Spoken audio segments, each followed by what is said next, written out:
यार दोस्त उसको बंद करके आना पूरा, फिर मक्खियाँ नहीं तो अंदर आती हैं।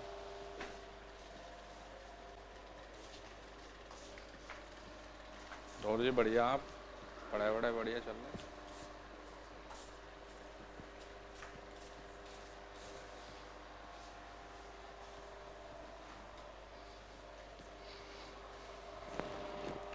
हेलो भाई, मेरी आवाज़ आ रही है सही है आपको? ऑनलाइन वाले बच्चों मैसेज कर दो।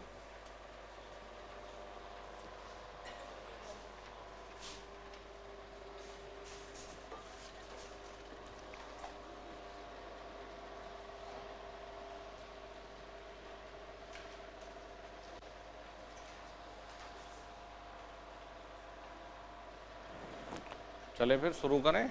देखो जो नहीं, मुझे तो आए हुए 10 मिनट हो गए। हाँ, बात शुरू तभी हो गया था जब हम क्लास में आए, तभी शुरू। भाई अपने बच्चों से बात भी करनी होती है ना, सुख दुख के, वो भी ज़रूरी है।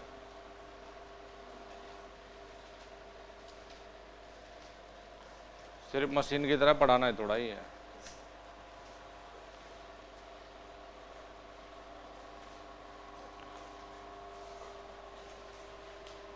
चलो देखो, हम लोग अभी चुंबकत्व की बात करके आए हैं, और जनरली चुंबकत्व से ही पूरा रिलेट करता है ये प्रेरकत्व, इंडक्टेंस। अगर इंडक्टेंस की प्रॉपर्टी देखी जाए, इंडक्टेंस के सारे फॉर्मूला जो हम लोग बेसिक फॉर्मूला बनाएंगे, उन सब में चुंबकत्व का ही रोल है। और चुंबकत्व आप ये कहते भी हो कि यह किसी भी कॉइल में, यानी किसी भी कॉइल में अपने क्रॉस में करंट में परिवर्तन का विरोध करता है। पढ़ते हो ना ये? तो यही चीज़ से हम लोगों ने पूरे इंडक्टेंस को पढ़ना भी है। पहले सेल्फ इंडक्टेंस को पढ़ेंगे, फिर म्यूचुअल को पढ़ेंगे, फिर इनके सीरीज और पैरेलल कॉम्बिनेशन को पढ़ेंगे, और फिर हम पढ़ेंगे चार्जिंग और डिस्चार्जिंग को। और चार्जिंग और डिस्चार्जिंग में बढ़िया चीज़ ये है कि जैसे हम लोग धारिता का यानी संधारित्र वाला चार्जिंग डिस्चार्जिंग ग्राफ पढ़ के आए हैं, यही सेम चीज़ यहाँ है, बस यहाँ पे उल्टा हो जाएगा।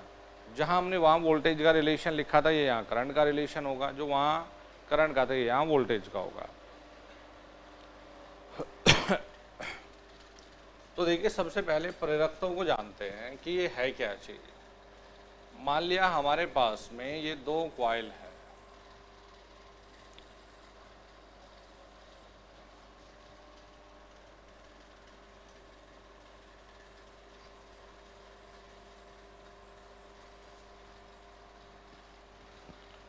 पहली ये कॉइल है बेटा हमारे पास में, जैसे ट्रांसफार्मर का प्राइमरी। तो ये एक कॉइल, और इसी में हम लोग कोई करंट दे दें, और इस कॉइल के जो वाइंडिंग हमने की हुई है, इसमें बेटा एन टर्न है। ठीक है, पहले इसको समझ लो कि है क्या चीज़, फिर बाद में लिखना एक साथ। तो हम लोग ये कहते हैं कि देखिए जी, फाई बराबर में एन आई अपॉन में रिलक्टेंस, यानी कि एम्पियर टर्न पर, सॉरी वेबर, वो तो रिलक्टेंस होता है। ये हमारा फॉर्मूला है। वो भावुक हो जाता है तुरंत, एम्पियर टर्न पर वेबर। वो तो एस के लिए था, हम फाई के लिए बात कर रहे हैं। तो हमने ये देखा कि अगर किसी भी कॉइल में, भाई देखो इंडक्टेंस तो एक बेसिक प्रॉपर्टी है, ऐसी कोई दुनिया में कॉइल है ही नहीं जिसमें कोई इंडक्टेंस ना हो। भाई ऐसी कोई वाइंडिंग नहीं है, या ऐसा कोई तार नहीं जिसमें कोई रेजिस्टेंस ना हो। तो ऐसी कोई वाइंडिंग नहीं बनेगी जिसमें कुछ रिलक्टेंस ना हो, हल्का फुल्का होगा ही होगा। तो बेटा नंबर ऑफ टर्न है, टर्न एक भी हो सकता है और 10 भी हो सकते हैं, 1000 भी हो सकते हैं। जब हमने कुछ करंट फ्लो कराया, तो आप ये कहेंगे कि सर करंट फ्लो करवाते ही इसमें हमें एक मैग्नेटिक फ्लक्स मिला जी, जिसे हमने नाम दे दिया जी फाई। ये मैग्नेटिक फ्लक्स हमें मिला, जिसका नाम हमने दे दिया जी, ये मैग्नेटिक फ्लक्स डिनोट कर रहा है जी फाई। भाई मैग्नेटिक फ्लक्स की लाइन मतलब फाई। ठीक है भाई। तो इस कॉइल में जो इंडक्टेंस आएगा L1, ये कहलाता है सेल्फ, स्वतः या स्वयं वाला इंडक्टेंस, प्रेरकत्व। तो L1 जो कहलाएगा वो कहलाता है सेल्फ इंडक्टेंस। फिर इसी के पास में हमने ये आगे देखो जी, ये करंट है I1 और ये फ्लक्स है देखिए जी φ1। हमने एक और वाइंडिंग बनाई, एक और कॉइल रखी, लेकिन बेटा इसमें कोई सप्लाई ना दे।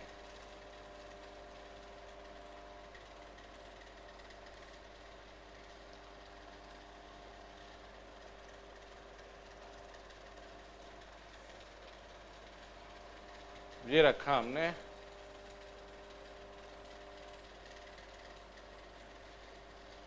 इसमें नंबर ऑफ टर्न N2 है, इसमें हमें सप्लाई ना देने की जरूरत है। जैसे ट्रांसफार्मर के सेकेंडरी की बात करें तो ये मैग्नेटिक फ्लक्स से, ये मैग्नेटिक फ्लक्स यहां से आया, मैग्नेटिक फ्लक्स से यहां पर एक वोल्टेज इंड्यूस्ड हो जाएगी, इसमें भी वोल्टेज इंड्यूस्ड हो जाएगी। तो जैसे L1 इसके लिए है, L2 इसके लिए भी होगा सेल्फ।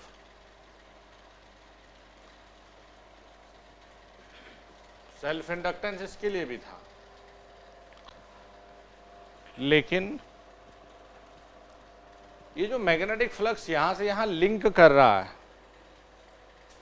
यानी इन दोनों कॉइल के बीच में एक शब्द आएगा जिसे हम कहेंगे जी M, यानी कि म्यूचुअल।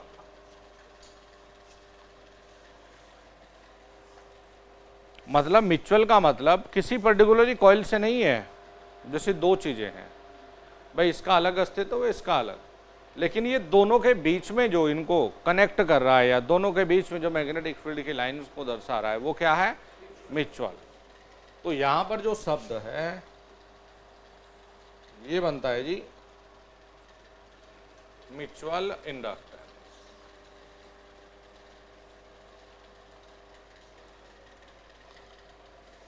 ठीक है भाई। अभी सिर्फ तीन चीजों को समझना है। एक हमारे पास है सेल्फ, एक हमारे पास सेल्फ का मतलब है L1 L2, दोनों को या दोनों का मैग्नेटिक फ्लक्स जो लिंक कर रहा है वो क्या है जी? म्यूचुअल। इसीलिए यहां पर जो वोल्टेज पैदा होती है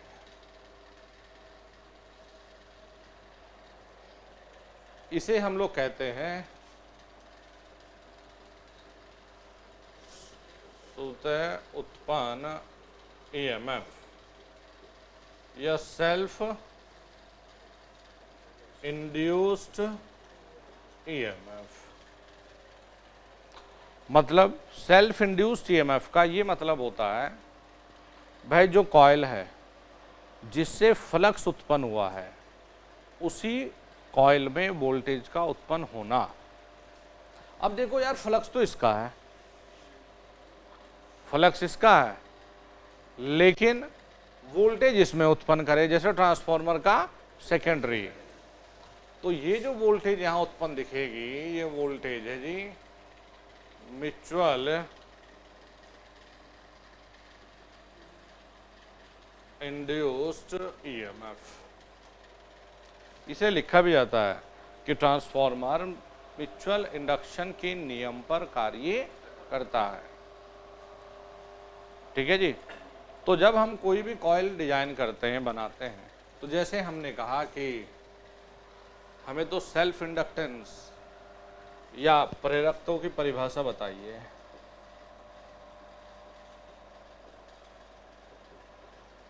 तो हम ले लिखते हैं कि वह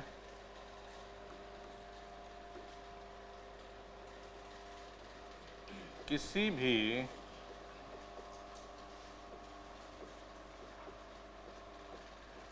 कॉइल की उस विशेषता को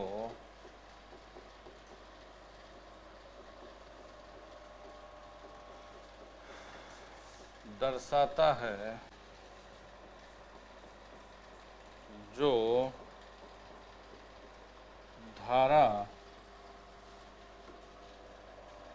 धारा में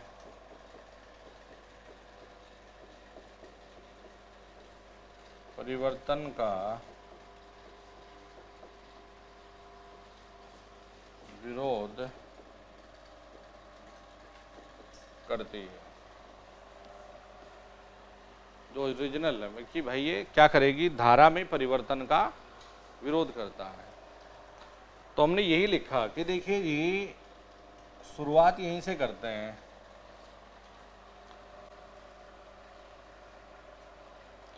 इसे ऐसे नहीं, हम दूसरे शब्दों में भी लिख सकते हैं, किताबी शब्द जो है इसमें भी लिख सकते हैं। देखो ये बना लिया आप लोगों ने।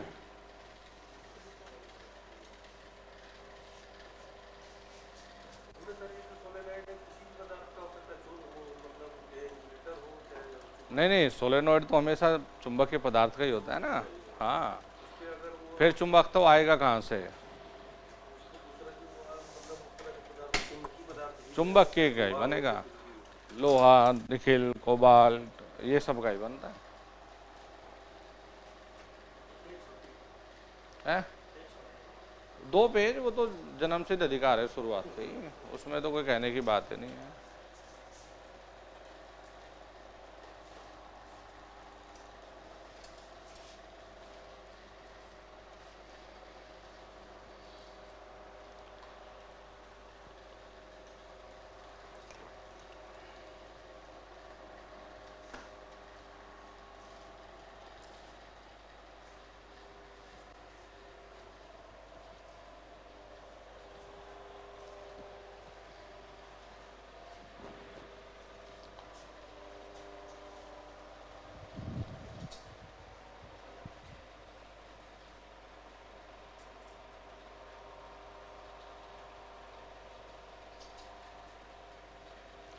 पंकज जी, यूपीपीसीएल में TG2 की वैकेंसी कब आएगी?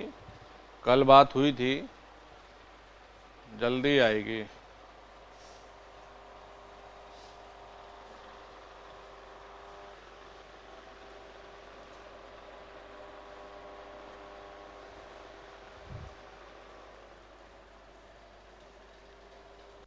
आज बात देखेंगे करके, फोन मिला के योगी जी को। हैं, योगी जी से बात होती रहती है ना हमारी, भर्ती को लेकर। आखिर उत्तराखंड के हैं तो हमारे तो चचा लगे ना, उम्र में पिताजी से कम है तो अंकल जी है।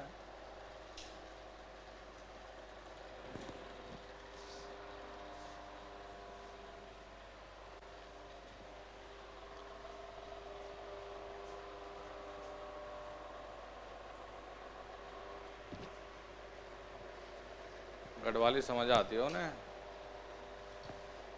गढ़वाली समझ भी आती है, बोल भी लेते हैं। बचपन में तो रहे तो यही है ना। हैं?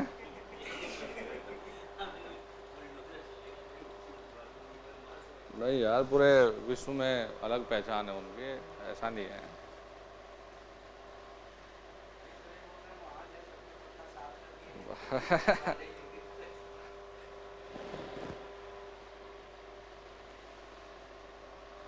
दो 2024 में नहीं तो 29 में वो इंडिया के PM जरूर बनने हैं।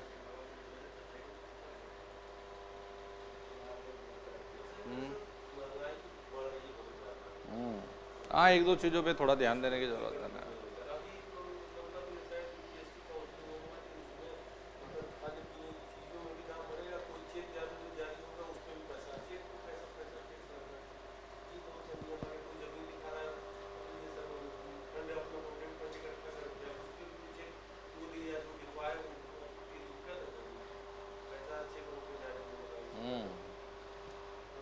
दो ही तो चीज़ों पे काम करने की जरूरत है सरकार को, महंगाई पे और रोजगार पे।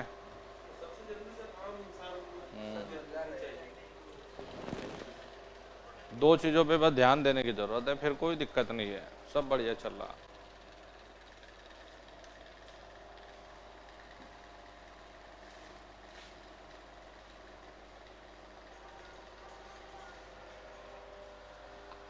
चलिए देखिए, इसे आप ये भी कह सकते हैं,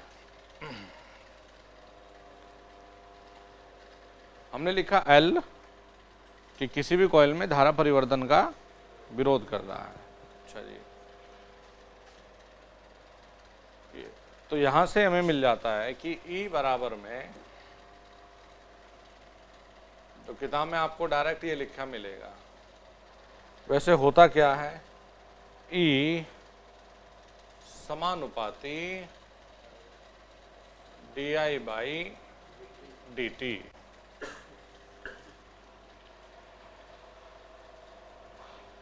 फिर यहां से धारा परिवर्तन का हम एक कांस्टेंट लेते हैं L, तो E बराबर L di बाई dt।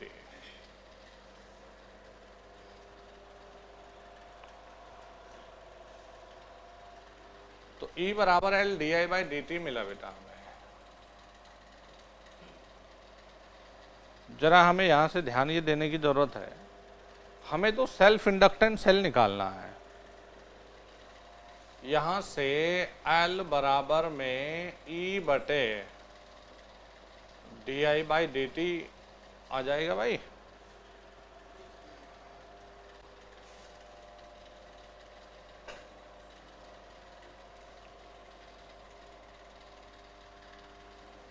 एक फॉर्मूला तो ये है। फिर देखिए, हमने इसे समीकरण नंबर 1 माना, ठीक है भाई, और हमने ये कहा कि E बराबर में n d phi by dt, ये भी तो होता है।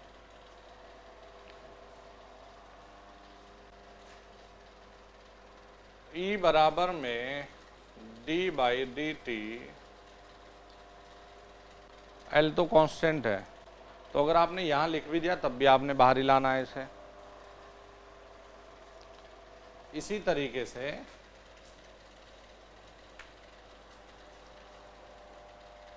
d बाई इसे ले लेते हैं दूसरे समीकरण, समीकरण 1 व 2 से देखना जरा, समीकरण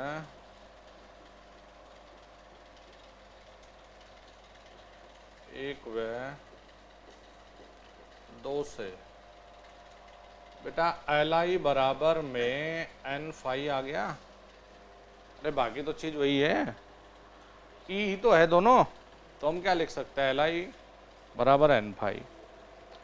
तो L बराबर में n फाई बाई I मिल जाएगा। n फाई जो डिनोट करता है, देखो तभी मैंने कहा था फ्लक्स लीकेज अलग है और लिंकेज अलग है। लिंकेज का मतलब होता है जब फ्लक्स को टर्न कट कर रहे होते हैं, लिंक कर रहे होते हैं उससे। तो ये भी एक इंडक्टेंस का निकालने का फॉर्मूला है भाई, ये भी बहुत जरूरी है।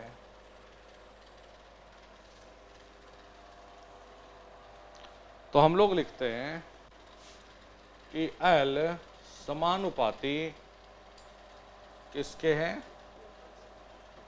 फ्लक्स लिंकेज के। ये भी कई बार आ जाता है।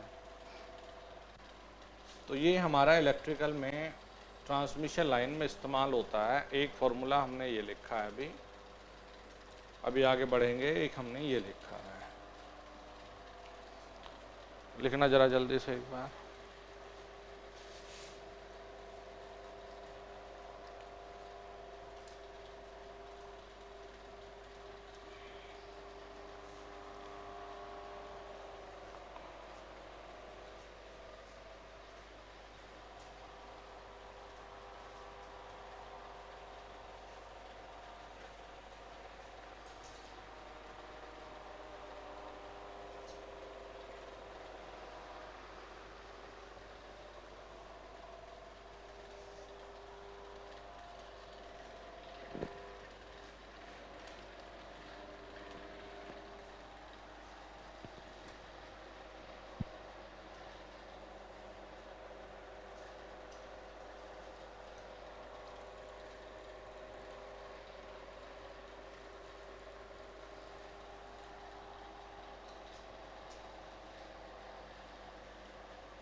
लिख लिया?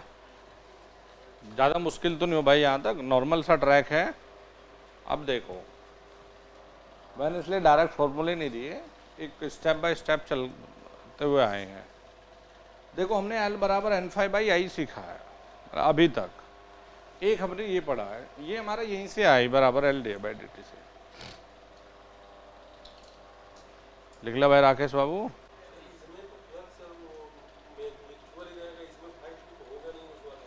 फ्लक्स वही है, फ्लक्स चेंज नहीं है किसी में भी। हाँ हाँ, तभी तो म्यूचुअल है, इसका ही फ्लक्स है, वही सेम फ्लक्स इस पे कट हो रहा है। नहीं, वो K का फैक्टर है, अभी बताएंगे उसको म्यूचुअल में ना। अगर K बराबर 1 है तो वही है, जैसे हम ट्रांसफार्मर में भी देखते हैं ना, तो हम तो वही।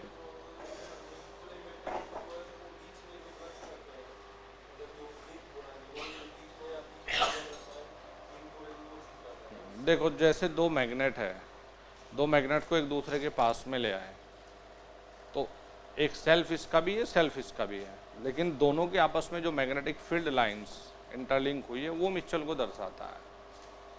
मतलब जो दो बाइंडिंग है, वो जुड़ना दो बाइंडिंग का मैग्नेटिकली, वो म्यूचुअल को दर्शाता है। तभी आप ट्रांसफार्मर में लिखते भी हो कि दोनों बाइंडिंग मैग्नेटिकली कपल्ड होती है, मतलब मैग्नेटिकली जुड़ी होती है, तो वो म्यूचुअल से जुड़ी है। म्यूचुअल में भी सेम फॉर्मूले आएंगे, म्यूचुअल में भी सेम फॉर्मूले आएंगे। अभी देखो आप, भी सेल्फ से निपट लो। जैसे हमने अभी ये सीखा कि L बराबर में N∅/I, यही तो पढ़ा भाई। अब हमने देखिए फाई का मान, ये हमने ले लिया जी, समीकरण नंबर 3 है। फाई का जो मान है, फाई बराबर में Ni/L, हमने अब तक पढ़ाया ही नहीं।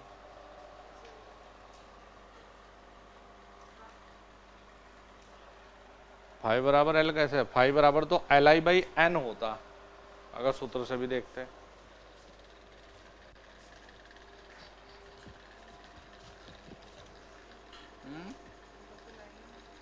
कोई नहीं,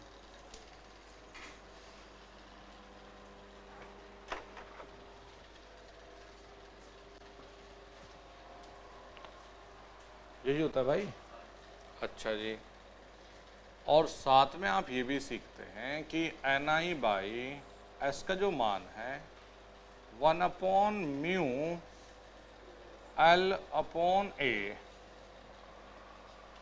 पढ़ते हो ना? फिर μAI/L,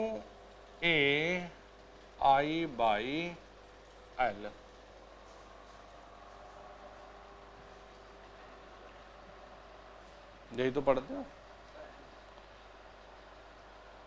अच्छा, N छूट गया,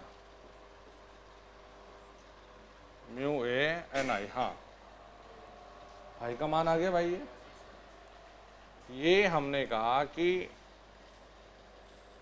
ये भी फाई का मान लिखने का एक रूप है। फाई का मान समीकरण 3 में रखने पर, रखिए जी, L बराबर में, देखो ध्यान से, N यहाँ पहले से है, ये है, तो μ N² A I अपॉन में क्या है, L और I, इससे कैंसिल हो गया बेटा। तो L का जो फॉर्मूला हमें मिला, μ N² A/L हेनरी, ये भी तो इंडक्टेंस का ही फॉर्मूला है।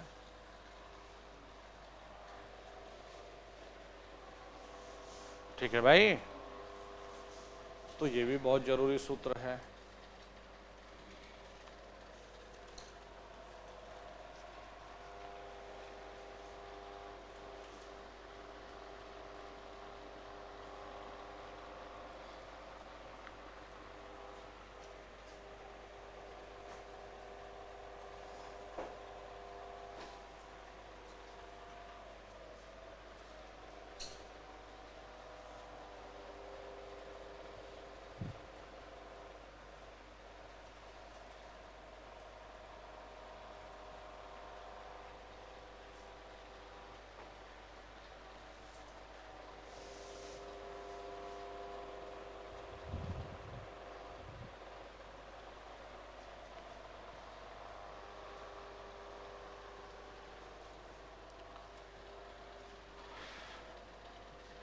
ऑनलाइन में तो ये मेला चल रहा है कि सुबह उठ के थोड़ा एंटरटेनमेंट हो जाए, पढ़ना तो बेचारों को है ही नहीं। और एक से बढ़कर एक होशियार बनता है जिसे एबीसीडी नहीं आती, कह रहा है कि सर रिलक्टेंस में तो म्यू 1/μ L/1 स्थिर होता है, बदलता ही नहीं।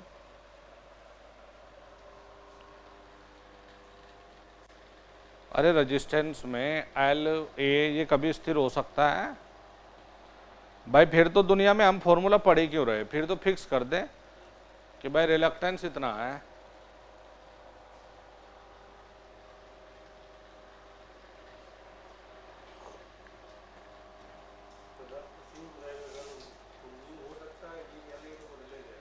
वही तो, म्यू भी पदार्थ के साथ साथ बदलता रहेगा।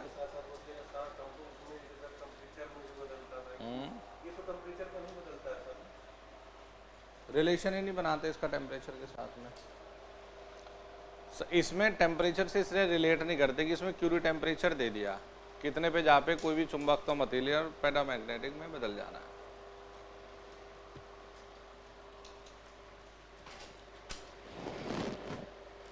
आगे बढ़े। अब देखो, आपने दो चीजें पढ़ी है बड़ी कमाल की, और दोनों में डाउट हो सकता है बिल्कुल।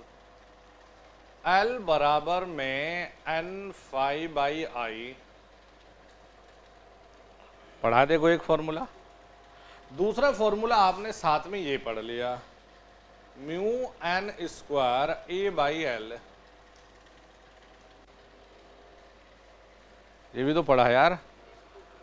अच्छा, इन दोनों फॉर्मूला में अगर आप देखें, मान लिया मैंने आपको ये कहा कि इंडक्टेंस और नंबर ऑफ टर्न का रिलेशन क्या है, आप क्या कहोगे? हैं? नहीं, वैसे अगर देखा जाए तो एन भी तो है यार।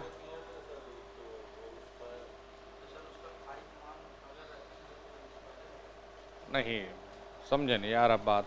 मैंने किसी का फाई स्थिर करके सिर्फ एन को बदलने की बात कर रहा हूं। अगर तो एल प्रोपोर्शनल टू एन और एल प्रोपोर्शनल टू N², दो चीजें ना बाबू, दो है। अब देखो याद रखना हमेशा, जब हम इलेक्ट्रिकली ट्रांसमिशन लाइन की चर्चा करते हैं, मतलब कि जो ऊपर वाला सूत्र है ये आता है इलेक्ट्रिकल प्रॉपर्टी के अनुसार। इलेक्ट्रिकल प्रॉपर्टी प्रदर्शित होती है धारा से। जब आप ट्रांसमिशन लाइन में जो कंडक्टर का प्रेरकत्व ज्ञात करने की चर्चा करेंगे तो आपको जरूरत है एन, आई और फाई की। लेकिन जब भी आप मैग्नेटिक प्रॉपर्टी, चुंबकत्व प्रॉपर्टी, कॉइल, सोलेनॉइड, टॉरॉयड, इन सब की बात करोगे तो आपका सूत्र होगा ये वाला।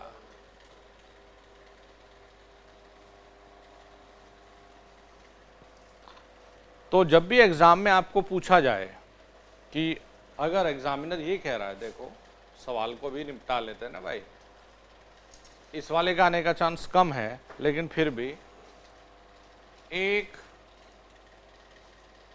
ट्रांसमिशन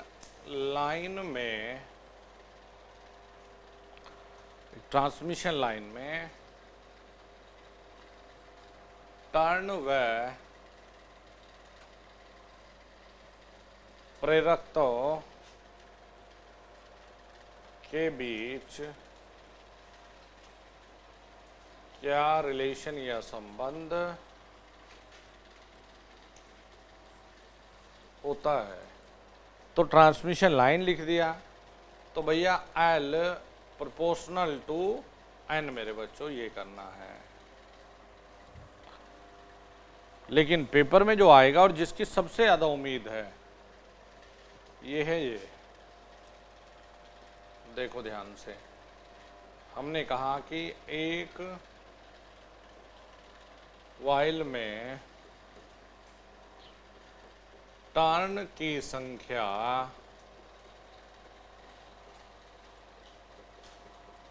दोगुनी कर दी जाए तो प्रेरक हो जाएगा। ठीक है भाई, प्रेरक हो जाएगा। तो देखो एल समानुपाती कितना है, अरे बता यार, कॉइल वॉइल सबके लिए क्या लिखा है, एन स्क्वायर, तो कितना हो जाएगा, अरे यार ये 2 गुना कर दिया तो 2 का स्क्वायर 4, तो 4 ये गुणा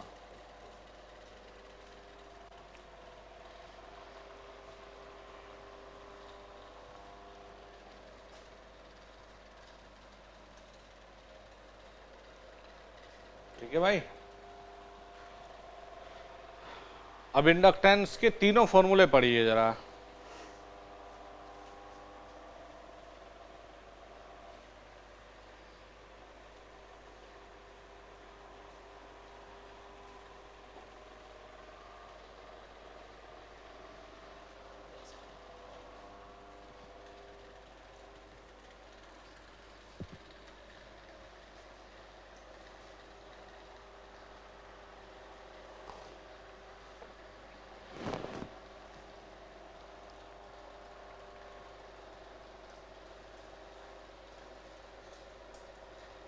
पढ़ो पढ़ो, तीनों फॉर्मूले याद होने चाहिए ये।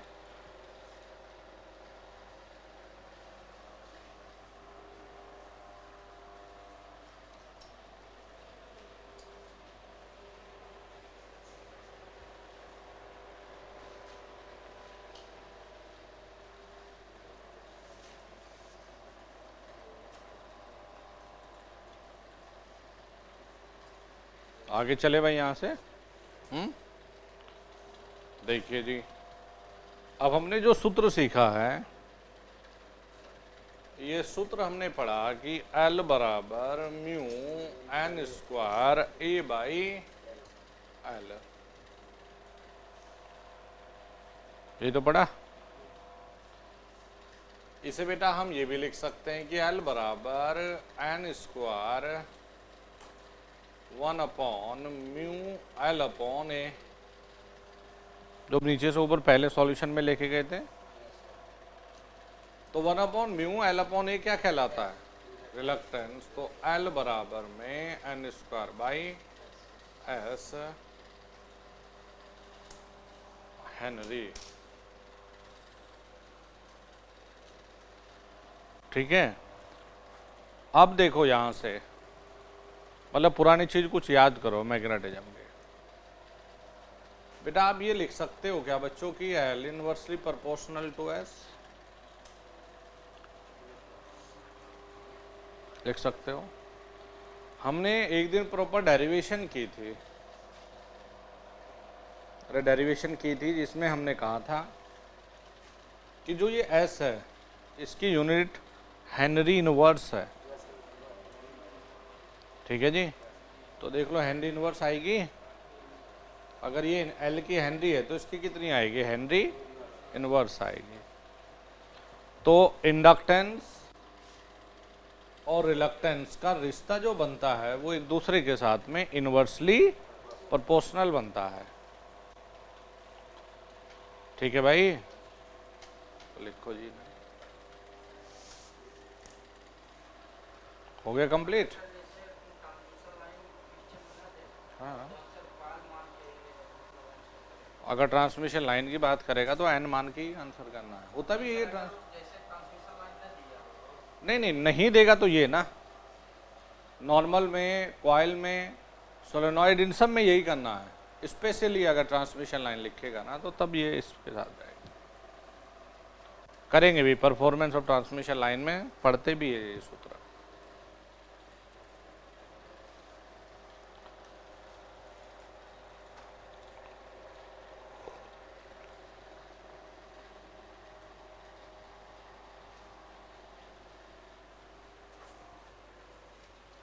चले फिर आगे भाई।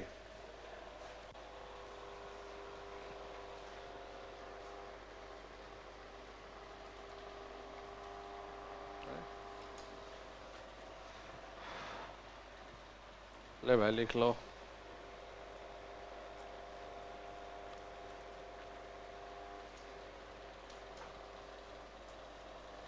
चलो भाई देखो भाई बच्चों, अब आगे बढ़ते हैं। जब हमने म्यूचुअल इंडक्टेंस की बात की है,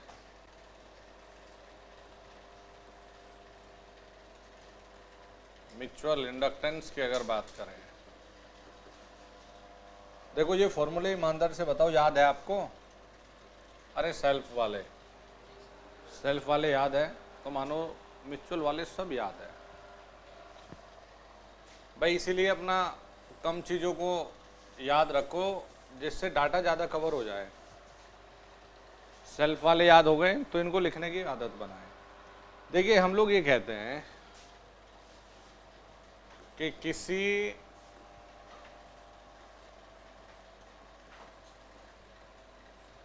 कॉइल की वह विशेषता जो अपने पास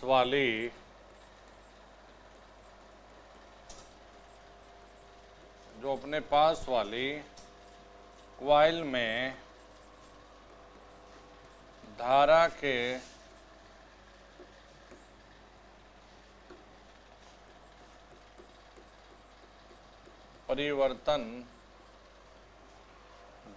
परिवर्तन का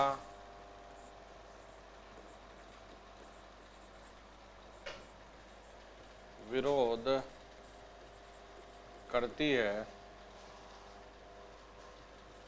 वह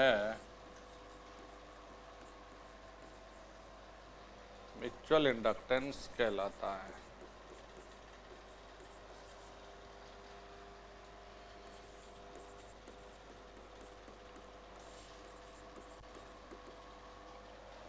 देखो हमने एक चीज बनाई यहाँ, जो भी बनाए थे इसे थोड़ा सा ध्यान से देखें भाई बच्चों। हमने यहाँ से जो करंट दिया वो I1 है, ठीक है भाई। और जो मैग्नेटिक फ्लक्स है ये यार बच्चों हमने 512 ले लिया। 12 का मतलब है दोनों का लिंक हो रहा है, ठीक है जी। यहां पर एक और कॉइल है,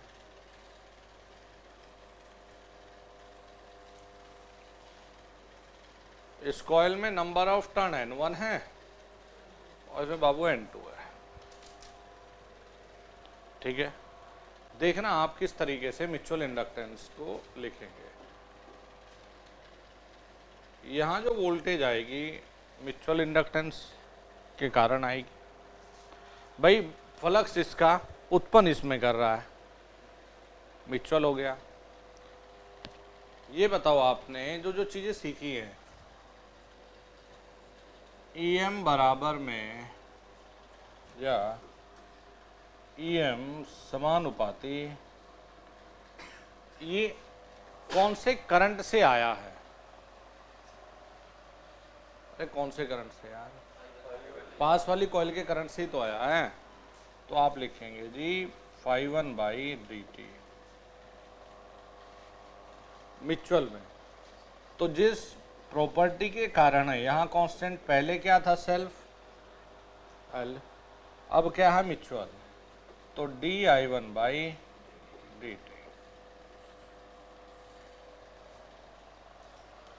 अरे भाई सेल्फ में L था, म्यूचुअल में प्रॉपर्टी क्या थी? M वाली है। करंट सेल्फ में बात करते तो इसी कहा था, म्यूचुअल की बात हुई है तो भाई इसके पास वाले कॉइल। अब यहां से M का फॉर्मूला बोलो, M बराबर में EM बटे di1/dt। इकाई वही है हेनरी, ये नहीं बदला।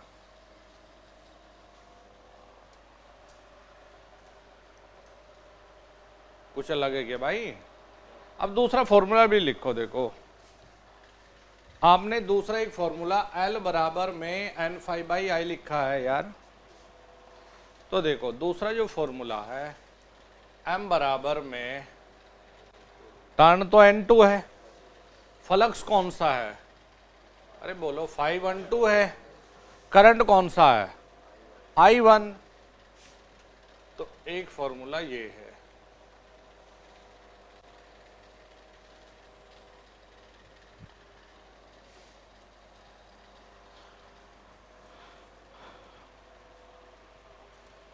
आ गया जी। अब देखो, एक फॉर्मूला आपने भी ये लिखा है, mu N square A by, ये लिखा था। अब देखो जी, m के लिए फॉर्मूला क्या है, किताबों में जनरली m के लिए फॉर्मूला लिखा, सेल्फ पढ़ा के छोड़ दिया। अब जब सेल्फ सिखा दिया तो सेल्फ की मदद से ही m को याद मत रखो, रटो मत इसे, m को लिखने की आदत बना लो, एक बार प्रैक्टिस कर लो। तो m बराबर में भाई म्यू भी एज इट इज है, ठीक है जी। अब इसमें ये याद रखिएगा, म्यू n1 n2, भाई क्योंकि इसका जब आप फ्लक्स निकालेंगे तो फ्लक्स अल्टीमेटली उत्पन्न तो इससे हुआ ना, तो ये वाला जो फ्लक्स फाई बराबर में, वो तो आप n1 बटे n1 I1 बटे इसी का रिलक्टेंस वाला फॉर्मूला लगाना था। तो म्यू n1 n2a अपॉन में L, यहाँ क्या है, mu n square A by L। कुछ बदला, ये हो गया जी हेनरी।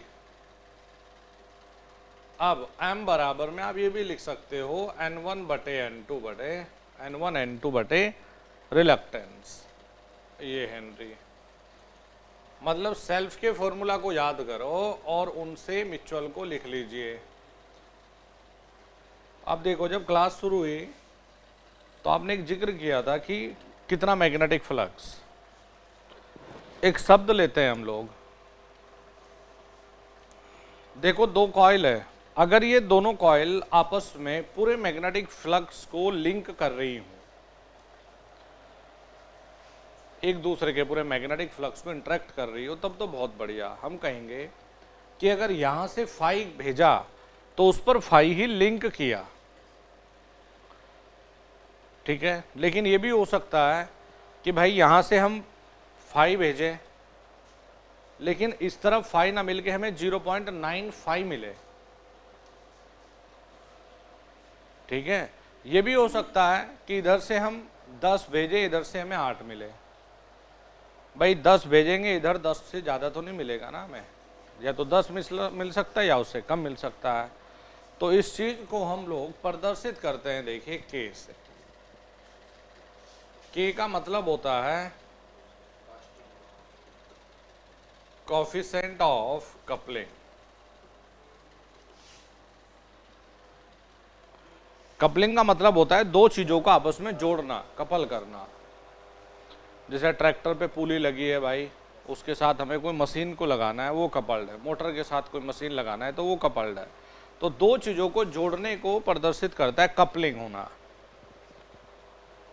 तो ये कोफिशिएंट ऑफ कपलिंग देखिए हम किस तरीके से बताते हैं। मान लिया हम ये कहें एक कॉइल ये है और दूसरी कॉइल भाई ये है, दोनों आपस में म्यूचुअली कनेक्ट है, यानी कि जो मैग्नेटिक फील्ड है ये आपस में लिंक कर रहे थे, लेकिन यहां पर जो मैग्नेटिक फील्ड है वो फाई है या फाई 1 है, और यहां पर जो मैग्नेटिक फील्ड है वो फाई 2 है, ठीक है भाई। तो जो रिलेशन होता है वो हम लोग लिखते हैं कि फाई 2 बराबर में के इंटू फाई 1। अगर के बराबर 1 है, अगर के बराबर 1 है तो आप कहेंगे phi 2 is equal to phi 1, कि भाई पूरा का पूरा मैग्नेटिक फ्लक्स लिंक हुआ है। और अगर के लेस देन 1 है तो it means phi 2 less than phi 1। भाई के बराबर 1 से ज्यादा बेस्ट तो कुछ हो नहीं सकता, तो ये कहलाती है हार्ड यानी कि टाइट कपल्ड।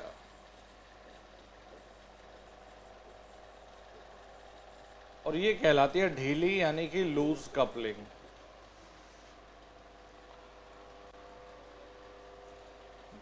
ठीक है जी, अभी थोड़ा सा आगे और चलेंगे, इसे थोड़ा लिख लो आप।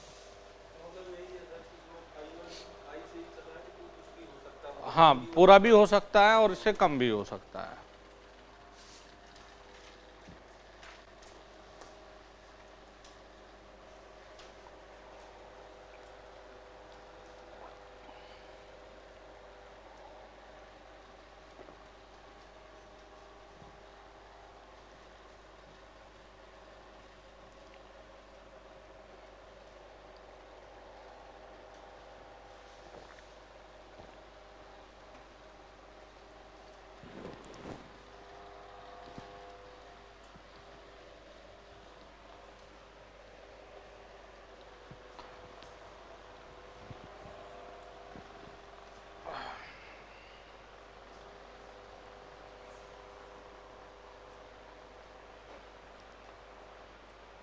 हिंदी कब तक हो जाएगी तुम लोगों की?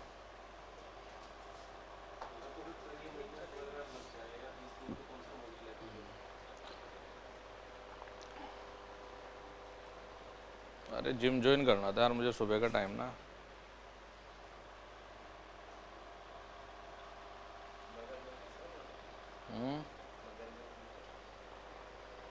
हाँ, जाने में तो टाइम नहीं लगता, लेकिन वहाँ कुछ करना भी तो है, घूम कर थोड़ा ही आना। हाँ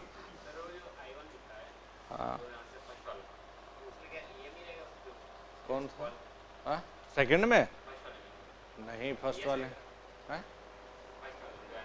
इसमें सब में ईएमई है।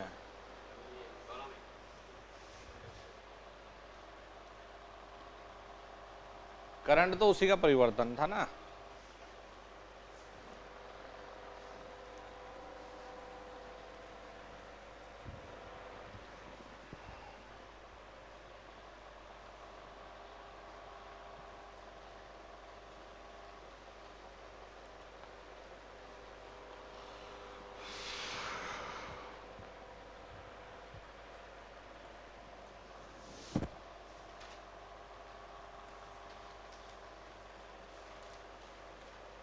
तेरे यार बाल उड़ गए भाई, पैसे वाली पार्टी फिर तो। भाई हमारे इधर तो यही बोलते हैं जो ये जिसके बाल उड़ जाते कि भाई तगड़े पैसे वाले आदमी।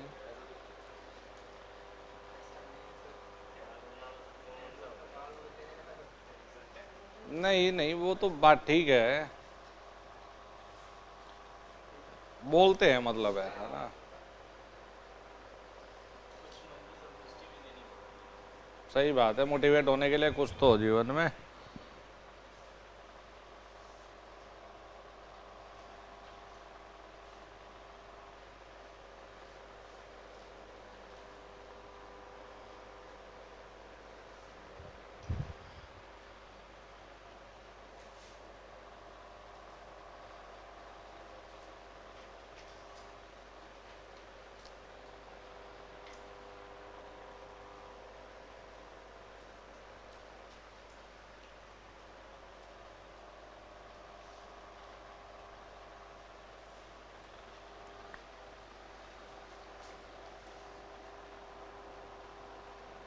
हो गया।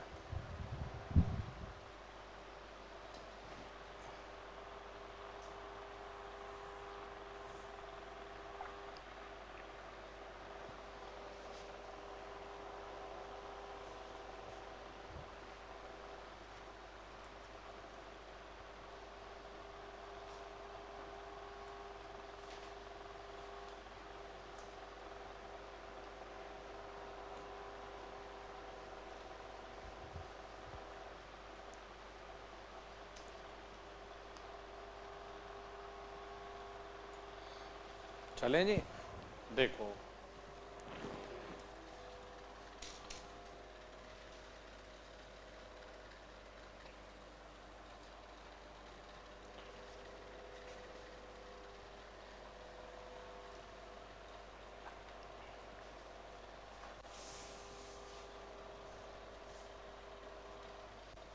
तो कोफिशिएंट ऑफ कपलिंग यानी के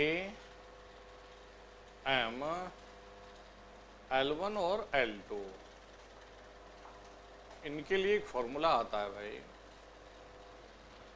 याद रखिएगा इन चीज़ों को। K कोफिशिएंट ऑफ कपलिंग है, M म्यूचुअल है, L1 और L2 सेल्फ इंडक्टेंस है कॉइल 1 और कॉइल 2 के। तो M बराबर में K under root L1 L2। भाई ये बहुत ज़रूरी सूत्र है, इसे लिख लो, वेरी वेरी इंपॉर्टेंट, मार्क कर लो, आपके शॉर्ट नोट्स में होना चाहिए है। म्यूचुअल इंडक्टेंस बराबर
वो ऊपर काम चल रहा है अभी ना।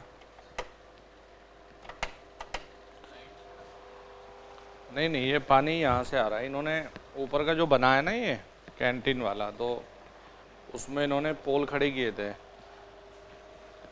तो इन्होंने पहले ये गलत जगह ड्रिल्ड कर दिए, वो लाइन सीधी नहीं थी, तो मैंने लाइन सीधी करवाई, नहीं बदलवाए, तो उन्होंने वो छेद जो किए थे वो ऐसे छोड़ रखे अभी, तो बारिश वारिश होती है तो पानी आ जाता है इसमें से। अब इस पर जब ये होगा प्लस्तर वलस्तर और टाइल वाइल होगी तब बंद होंगे। टेंशन ना लो, काफ़ी मजबूत है ये।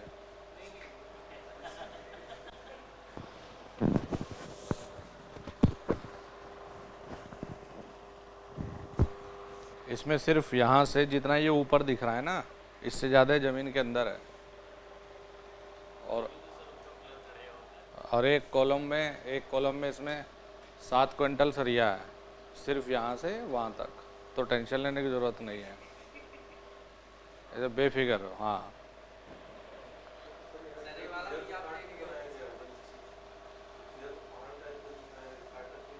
हाँ, ये 8 फीट गहरा है नीचे ना, 8 फीट गहरा है, और गहरा ऐसा नहीं है कि सिर्फ इस जितना है, ये इतने चौड़े गड्ढे हैं, या 8 फीट ऐसे, 8 फीट ऐसे, 8 फीट गहरा। फिर वहाँ पे नीचे डबल सरियों का जाल बंधेगा, आरसीसी डलेगी, फिर वहाँ से कॉलम खड़े हैं, तो टेंशन लेने की ज़रूरत नहीं, आप सेफ जगह हो। कौन सा? अरे इतने महंगा थोड़ा लिया जाता है, जब कोई बेचेगा तभी तो लेंगे, और क्या, जहाँ होना होगा वहाँ हो जाएगा। इतनी भाग दौड़ और इतनी टेंशन लेने की ज़रूरत नहीं है। आप लोग जब कुछ बन जाओगे तब घूमने फिरने आना, तब बताना कि सर ये ले लो, हम भी सहयोग करेंगे, हैं? और क्या।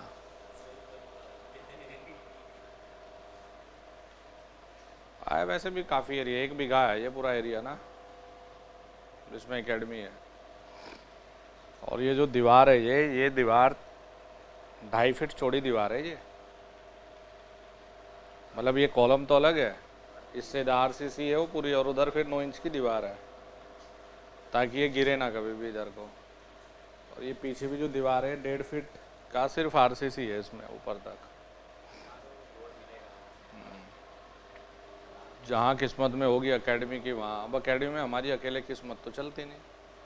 अगर 50 लोग काम कर रहे हैं तो भाई 50 की किस्मत है। देखेंगे कभी भविष्य में। वो तो एक इधर है बेचारे का, छोटा सा एक टुकड़ा है, वो ये बोलता है कि ना एकेडमी वालों को ही नहीं देनी, चाहे खाली रखनी। उधर लिया था पार्किंग के लिए जी, तो कॉलोनी वालों ने सलाह मशवरा किया और उसमें झगड़ा करना शुरू कर दिया। ये कॉलोनी वाले बहुत अजीब मेंटलिटी की है। मैंने ये ऑफ़र दिया, मैंने ना पिछली मीटिंग में, कि एक काम करो, ये कॉलोनी एकेडमी के नाम कर दो। नाम इन द सेंस कि इसके बाहर इसका देख रेख की सब हमारी जिम्मेदारी है। इसकी सड़कें बनानी सरकार से नहीं, खुद के पैसे से।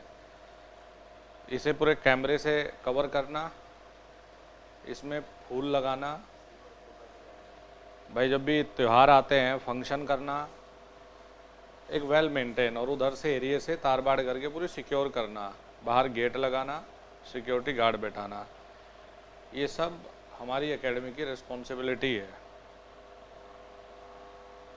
ये हम लोग करेंगे। तो इन्हें लगा कि ये क्यों कर रहे, ये क्यों कर रहे।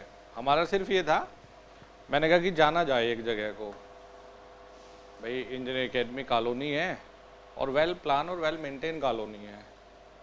तो हमारा तो ये था कि एक अच्छा मैसेज दे, और फ्री में ये काम होने वाले थे नहीं। कम से कम स्टार्टिंग में 5-7 लाख रुपए खर्च करने पड़ते। तो हम तो ये सोच रहे थे कि पिछली बार किताब बांटी थी, इस बार इस तरफ लगा देंगे, कोई बात नहीं।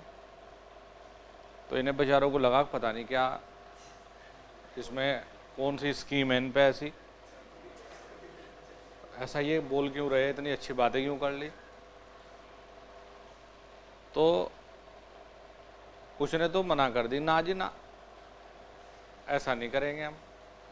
और बाद में इन्होंने चंदा रखा कि 100 रुपये हर आदमी जमा करेगा हर महीने। मैं बोला मैं 1 रुपया नहीं देता तुम्हें, 100 रुपये क्या, एक फूटी कोड़ी नहीं देता। जब हमने सब करने की जिम्मेदारी ले ली और तुम्हें मिर्च लग गई, तो भाई हमसे पैसे क्यों मांग रहे, कोई रोल ही नहीं है, फिर आप लोग करो। तो ये बेचारे अजीब से ही है ये ना, और थोड़ा सा जेलेसी भाव ज़्यादा है। अगर इनकी तरह हम भी सड़कों पे खड़े होकर दारू पीते, अब तो हमने डरा धमका थोड़ा कर दिया, नहीं तो ये क्या करते, शाम को इस खंबे के बाहर पे खड़े होकर पैक लगा रहे, ये हालत है। गांव की ज़मीन बेच के घर बना रखे हैं यहाँ, तो अपना मज़े कर रहे हैं। किराया हमारे बच्चे दे ही रहे, इससे घर का खर्चा आ ही जा रहा। नहीं तो कोई, चलो ये था हमारा म्यूचुअल इंडक्टेंस। अब देखो सीरीज और पैरेलल, और हमारा तो ये है कि छोड़ो अपना दुनिया है, क्या साथ लेके थोड़ा ही जाना, नेचर है अपना। तो चाहे मुझे कोई कुछ भी बोलता हो पीछे, लेकिन मैं सबके साथ नमस्ते करता हूँ, चाहे कोई बड़ा छोटा, सबको बोल के भी चलता हूँ, हाल चाल भी पूछता हूँ, चाहे किसी ने कुछ भी बोला हो। मैंने कहा हमें ये द्वेष भावना रखनी ही नहीं भाई, तुम्हारे कर्म तुम्हारे साथ है, हमारे कर्म हमारे साथ है, हमारा नेचर हमारे साथ है। और अपने बच्चों को भी यही समझाने का प्रयास करते हैं कि सबसे पहले अच्छे इंसान बनो, दूसरा क्या कर रहा है वो उसके कर्म है। तुम दूसरे के लिए ना कभी बुरा सोचो, ना कभी बुरा बोलो। हमेशा भगवान से ये प्रार्थना करो कि भाई सबको सद्बुद्धि दे और सबको खुशियाँ दे, तो अपने आप से आपको खुशियाँ और डबल ट्रिपल मिलती हुई चलती है। देखो जो सीरीज और पैरेलल है ये इसमें बहुत ज़रूरी है, और ख़ासकर ITI के लिए सीरीज वाला बहुत ज़रूरी है। लेकिन पैरेलल का SSC JEE में एक सवाल आया था, जब 3 इंडक्टेंस जुड़े हो, 2 वाला सब लोग लिख लेंगे, 3 वाला मैं लिखा रहा हूँ आपको, एक बार प्रैक्टिस में ज़रूर रखें। क्यों, ये मान के चलो कि कई बार एग्जामिनर ये सोचता है कि किसका पेपर बना रहा हूँ, UPPCL या TG2 या फिर ITI, तो एक काम करता हूँ जो JEE में छोटे छोटी चीज़ें आ चुकी उनको भी थोड़ा डाल लेता हूँ। तो कई बार इस तरह का अपना माइंडसेट होता भी है। तो 3 वाले को भी लिखने की आदत जरूर रखिएगा कि किस तरीके से हल करेंगे, और बहुत कम समय में आप डायरेक्टली हल कर सकते हो। तो नेक्स्ट लिखेंगे यहाँ पर सीरीज कॉम्बिनेशन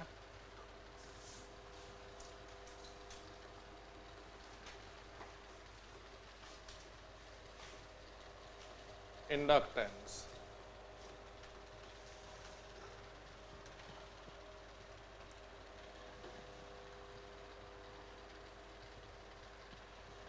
देखो यहां पर बेटा पोलैरिटी बहुत जरूरी है, और 1 मिनट के लिए लिखना बंद करके इसको थोड़ा समझ लें। देखो अगर हम ये कहें कि एक इंडक्टेंस ये है और ये दोनों ना इतने दूर हो कि इनकी मैग्नेटिक फील्ड लाइन आपस में काटे ही ना, जब नहीं काटेंगी तो म्यूचुअल आएगा ही नहीं, है जी। तो अभी इसमें कोई म्यूचुअल इंडक्टेंस नहीं है, तो L इक्वलेंट बराबर में L1 प्लस L2, ये हो जाएगा। ये तो बहुत आसान है, सीधा सा सवाल है।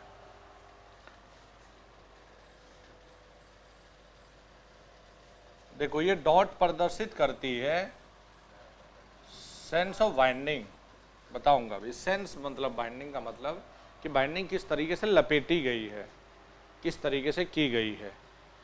मतलब जैसे सोलेनॉइड है यार, तो इस पर हमने बाइंडिंग जब की है ऐसे में की है या फिर ऐसे में की है, ये बताती है डॉट। तो ये दिमाग में रखिए कि मान लिया बेटा इन दो के बीच में इस तरीके से म्यूचुअल इंडक्टेंस है,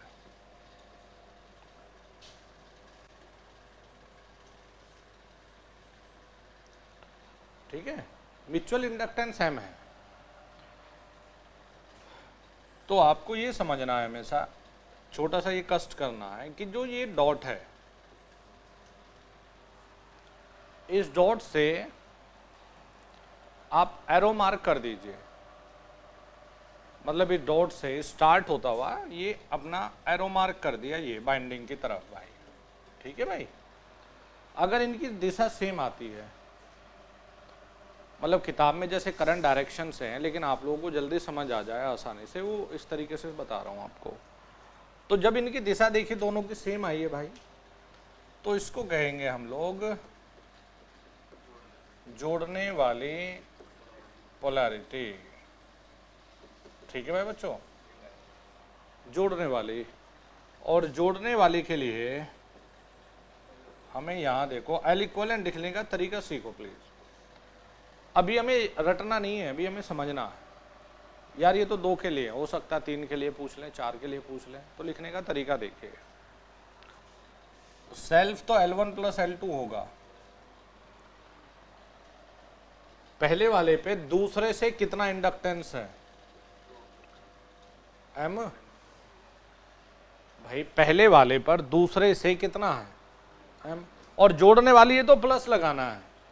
फिर दूसरे पर यार, ये पहले की जितनी मैग्नेटिक फील्ड लाइंस थी यार, पहले की दूसरे के पहले के साथ भी तो है, तो दूसरे पर पहले से कितना है M,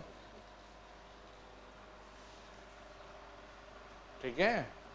तो टोटल जो मिलेगा L इक्वलेंट बराबर में L1 प्लस L2 प्लस में 2M, M स्क्वायर थोड़ा, ये तो प्लस है ना, हाँ M तो दोनों में सेम है।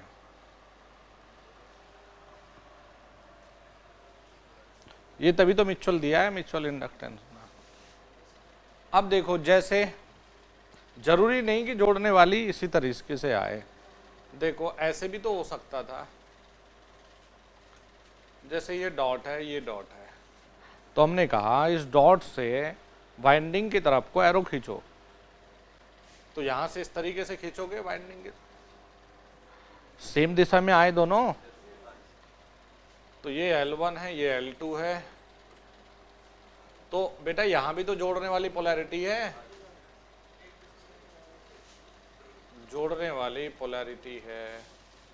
अब जोड़ने वाली पोलैरिटी L इक्वलेंट बराबर वही L1 plus L2 plus 2M, तो L इक्वलेंट बराबर में L1 प्लस L2 प्लस में 2M।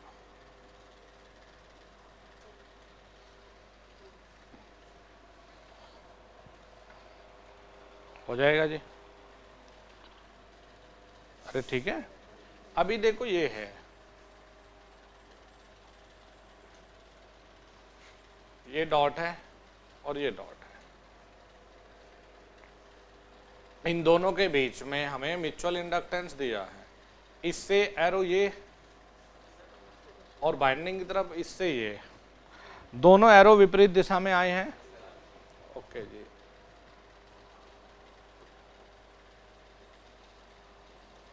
तो L इक्वलेंट बराबर में वही L1 प्लस L2 तो सेम रहेगा भाई बाबू, L1 प्लस L2। भाई इससे इस पर माइनस है, अब घटाने वाली है ना, ये अपोजिट दिशा में एरो आ गए तो आप कहेंगे घटाने वाली पोलैरिटी। तो ये माइनस m, यानी L इक्वलेंट बराबर में L1 plus L2 minus 2m। ये तो होता है यार सीरीज को हल करने का तरीका। मतलब चाहे 2 हो, 3 हो, 4 हो, जब एरो अपोजिट बनेंगे तो घटाने वाली, और अगर सेम है तो जोड़ने वाली। जैसे कि एक छोटा सा न्यूमेरिकल भी देख लो,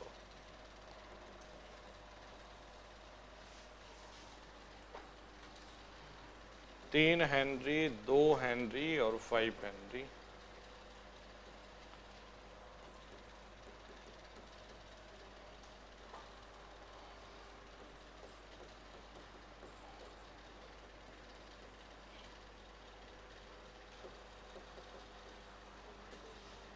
भाई बच्चों ये दिए, देखो 3 दे दिए। हमें इसके लिए ये कहा, भाई ध्यान से देखना जी, L इक्वलेंट बताना है कि L इक्वलेंट ज्ञात कीजिए।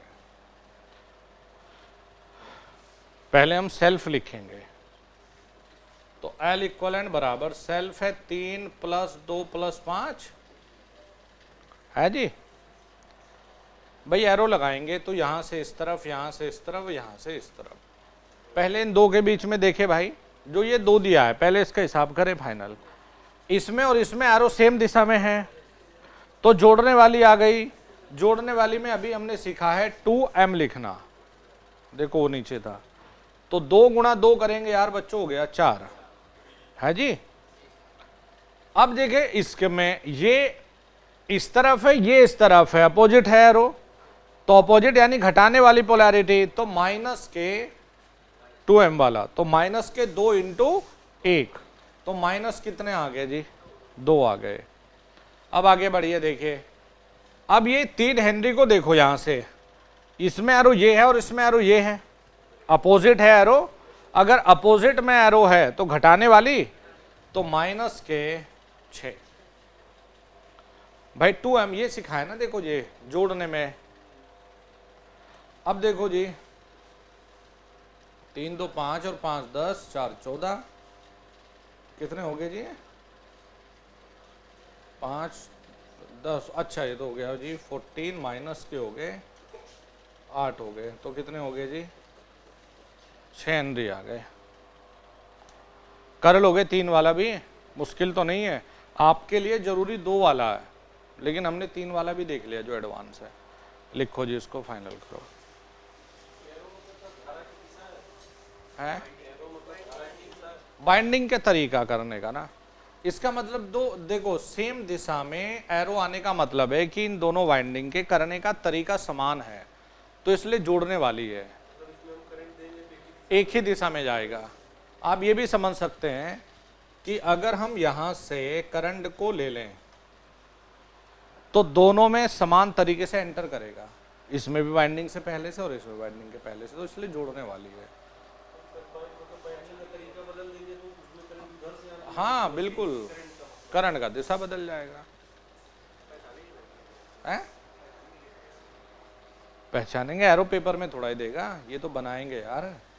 देगा तो डॉट देगा ना पेपर में, तो पेपर में डॉट देगा। तुमने पूरी बात ही नहीं सुनी, ये तो एरो लगाना सिखाया, डॉट से वाइंडिंग की तरफ एरो खींचना जिधर वाइंडिंग है। जैसे इसमें ये डॉट है तो ये भी तो सोच सकते सर इधर क्यों नहीं खींचा, मैंने कहा वाइंडिंग की तरफ खींचना।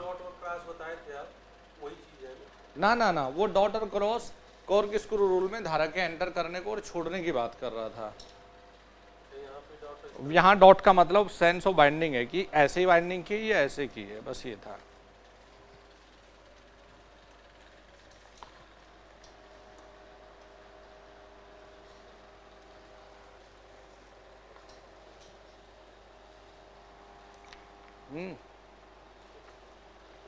लिख लो यार जल्दी।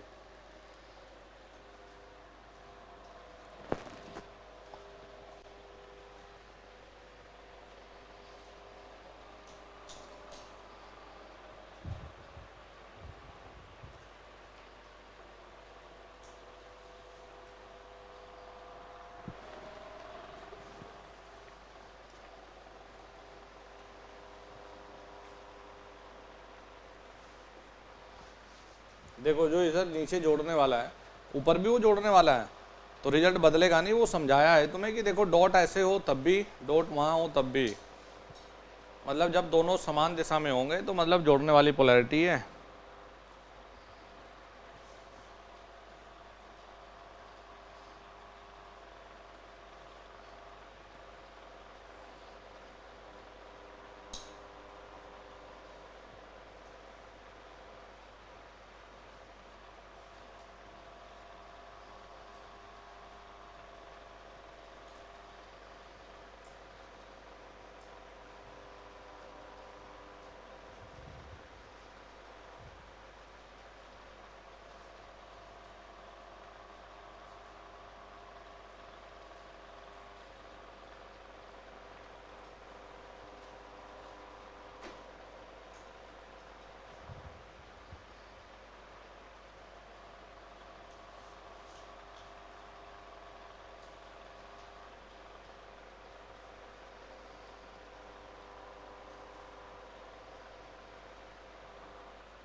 जयप्रकाश जी तीसरे वाला देखो ना, घटाने वाली पोलैरिटी है 3H में, तो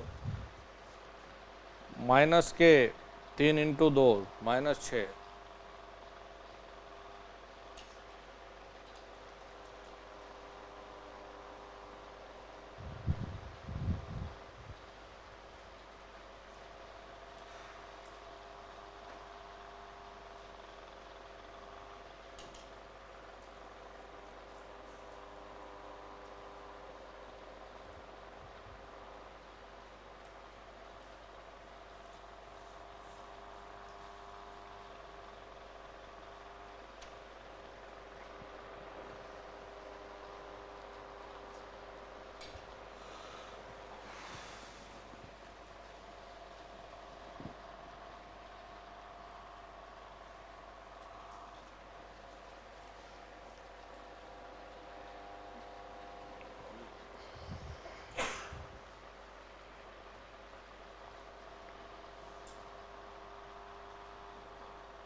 हो गया भाई?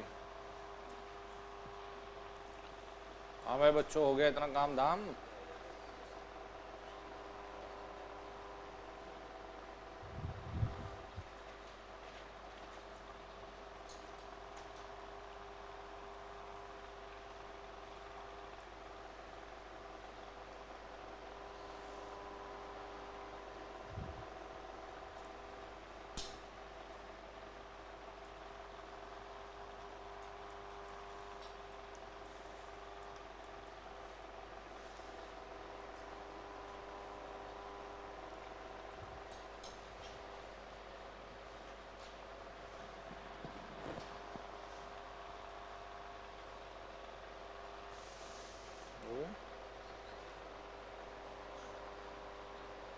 कौन सा वाला? सेल्फ तो लिख लेगा 3 + 2 + 5। इसके बाद पहले जो ऊपर म्यूचुअल पहले और दूसरे में कितना है? 2 हेनरी है। उस 2 पे एरो दोनों वाइंडिंग में सेम आई है, हैं? तो 2 × 2 करेगा, कितना आ गया? अच्छा, ऊपर फिर 1 हेनरी है। 1 हेनरी किस किस के बीच है? दूसरे तीसरे पे हैं? एरो दोनों की सेम है, अपोजिट में -2m करते हैं तो -2 × 1 -2। अच्छा, फिर नीचे 3 हैंडी दे रहा, किस किस के बीच है?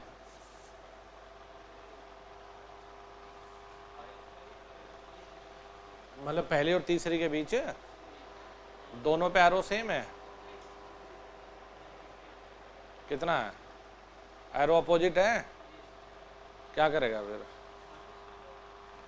-3 × 2 करेगा, -6 हो जाएगा। 2 में गुणा तो होती ही है ना, तो 3 × 2 -6 करना पड़ेगा ना तुम्हें, तो ये लिख दिया। कर लोगे इतना? अब देखो, अरे ये चैप्टर छोटा जरूर है लेकिन इम्पोर्टेंट बहुत है ये। और इम्पोर्टेंट तो देखो सारी चीज़ है, जब तक पेपर ना दे दो पास ना हो जाए।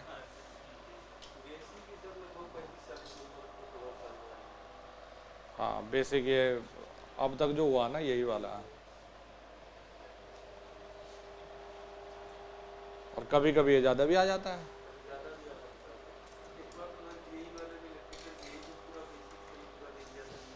दो 2016 या 17 में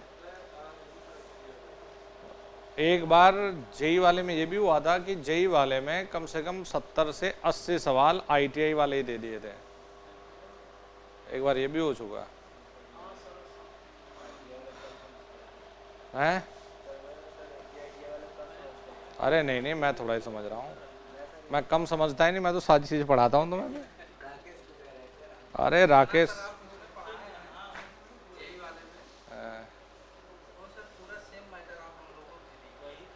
लेकिन आप लोगों को वो नहीं दिया ना, जैसे वो पूरा देता तो डर जाते। जैसे बायो सेवर्ट लो था तो आप लोगों को सिंपल लिखा है ना, उन लोगों को उसकी 4 अलग अलग केसेस और डेरिवेशन वो सब करवाने पड़े। जैसे आप लोगों के लिए ज़रूरी है कि बायो सेवर्ट नियम है क्या, वो ज़रूरी है, उसका फॉर्मूला ज़रूरी है। अब उसे इस्तेमाल करके आप उनके नोटबुक देखना कि जब हमने एक कंडक्टर लिया और उससे हम गोलाकार रास्ता बनाए, ठीक है, तो मैग्नेटिक फील्ड डेंसिटी कैसे लिखते हैं।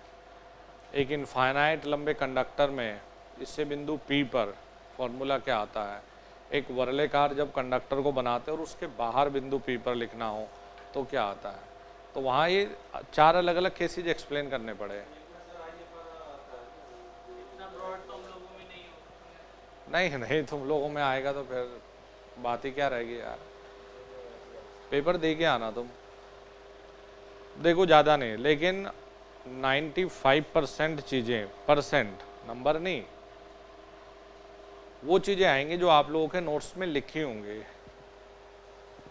मतलब स्ट्रेट फॉरवर्ड वो चीज़ें आएंगी 100। लेकिन हम भगवान से डरते हैं भाई, थोड़ा बहुत तो रहता भी है। मतलब जो ये मेरिट 100 में से 100 जाती है ना, ये नंबर 1 का फ्रॉड है। आप मेरे से खुद में अपना 100 नंबर का पेपर बनवाइए, 100 नंबर मैं भी एग्जाम हॉल में सही नहीं भर सकता। एक तो इधर उधर मान के चलो यार।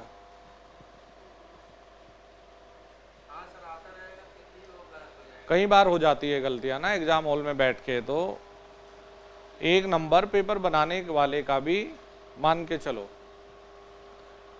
तो वो तो नंबर 1 का फ्रॉड ही है जिसमें पूरी जाती है। 95% चीज़ें आपके पेपर में वो होंगे जो आपके नोट्स में है। अब वो आपके ऊपर है, अपने नोट्स को कैसे पढ़ के जाते हो। मतलब ये मान के चलो कि 140 150 टेक्निकल में से 140 वो चीज़ें होंगी, 140 सवाल जो आपने पढ़े हैं। अब तुम कैसे भाई क्या कलाकारी वहाँ करते हो वो तुम्हारे ऊपर है। और इस तरह से तैयार है, हम सिर्फ इजी पेपर के लिए तैयार नहीं है, हम इजी मुश्किल मॉडरेट हर तरह के पेपर के लिए तैयार है। मतलब तुम लोगों की किताब में अपनी आईटीआई के निम्मी पिम्मी सब खोल के देखना, ये कोई कॉम्बिनेशन कुछ जिक्र नहीं है।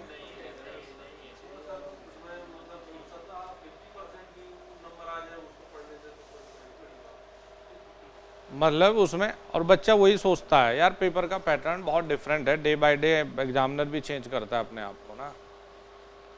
आप ये मान के चलो कि पिछले 6 महीने से अब तक भी एग्जामिनर के सोचने के नज़रिए में, पहले लोग तैयारी नहीं करते थे यार, तो पहले एग्जामिनर भी उसी किताब से अपना फॉलोअप करके बना दिया।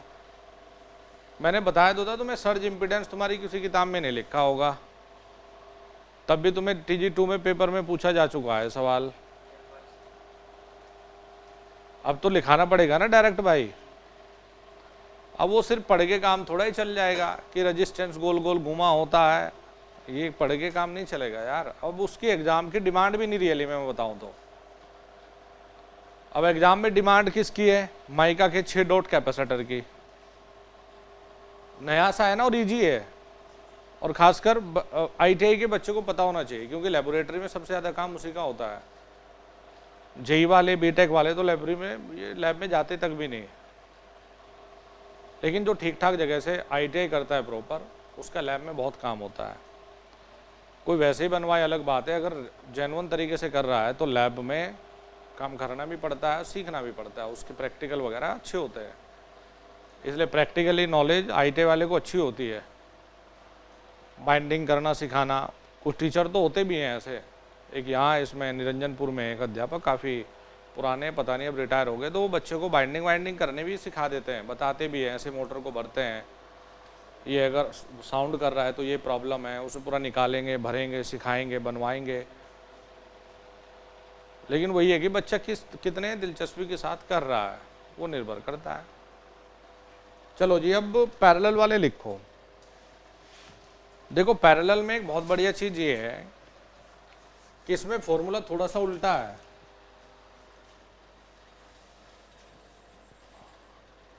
जैसे L1 और L2, भाई पहली बात तो यही से शुरू है कि ये दो दूर दूर रखे हैं,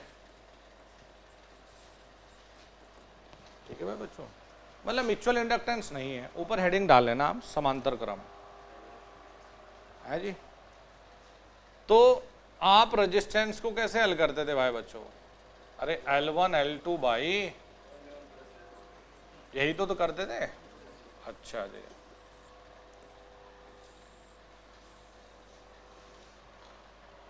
L इक्वलेंट बराबर L1 L2 upon L1 plus L2, ये तो नॉर्मल है, रेजिस्टेंस वाले ही है ना। अच्छा, कुछ बड़ा सा लिखा बच्चे ने, कुछ पढ़ लें।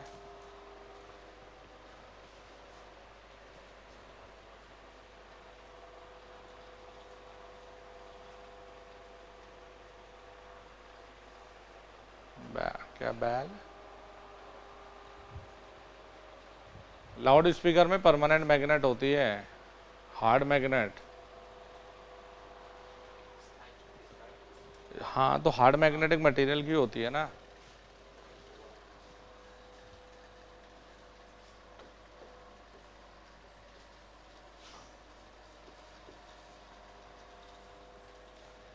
देखो भाई,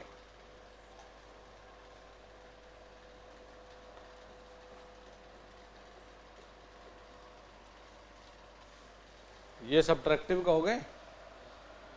अरे एरो लगाएंगे तो अपोजिट आएगी दोनों पे। अच्छा,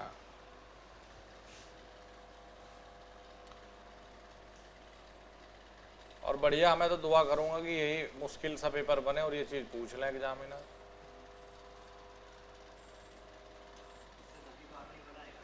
है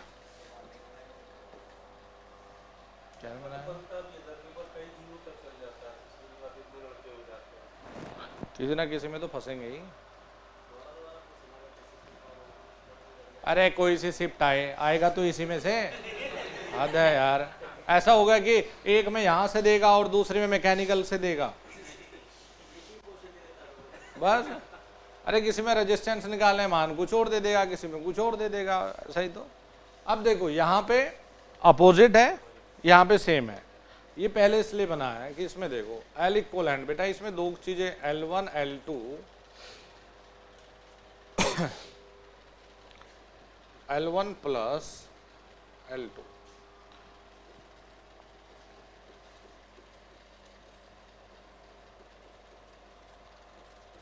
ये तो पता नहीं है राजस्थान वाले क्या कर रहे हैं, टेक्निकल हेल्पर पेपर ले लिया, अब तक कुछ पता है नहीं इसका क्या है क्या नहीं। पहले तो कह रहे थे कि ये तो 1 महीने में पूरा कर देंगे, ये कर देंगे। देखो -m² सब में दोनों में कॉमन है, दोनों में सेम है। ये बताओ पहले जब सीरीज में अपोजिट पोलैरिटी थी तो L1 + L2 - 2m था, ठीक है। यहां अपोजिट में नीचे प्लस 2m करना है, ये उल्टा है, यहां सेम है। अरे ये भी याद रख लो कि भाई सीरीज में पैरेलल से उल्टा होता है, ये याद रख लो। तो माइनस यहां क्या है -2m। इस पे आप पे न्यूमेरिकल तो बिल्कुल नहीं है भाई, ये आएगा तो आपको डायरेक्ट आ सकता है डायग्राम दिखा के कि दिए गए कॉम्बिनेशन के लिए इंडक्टेंस का सूत्र बताओ, मतलब न्यूमेरिकल नहीं आएगा क्योंकि इसमें कैलकुलेशन में थोड़ा समय लगेगा आपको।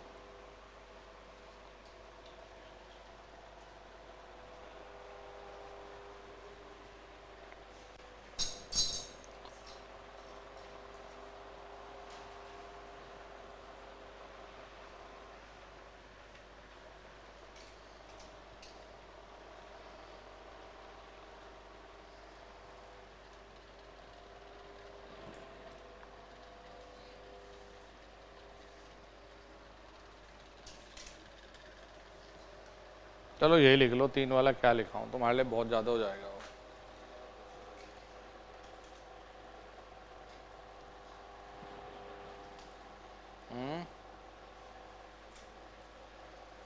कोई नहीं, भरोसा रखो मेरे ऊपर, नहीं आएगा पेपर में। हैं?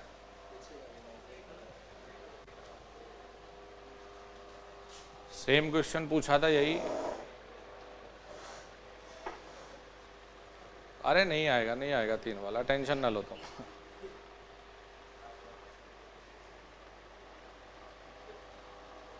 इतना भी दुखी नहीं करते यार।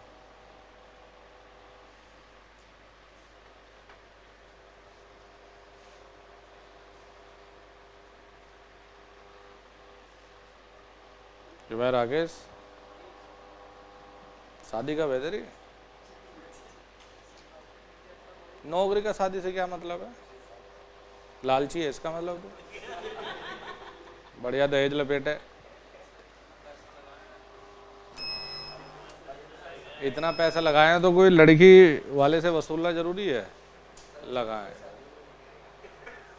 नहीं नहीं ऐसा नहीं है,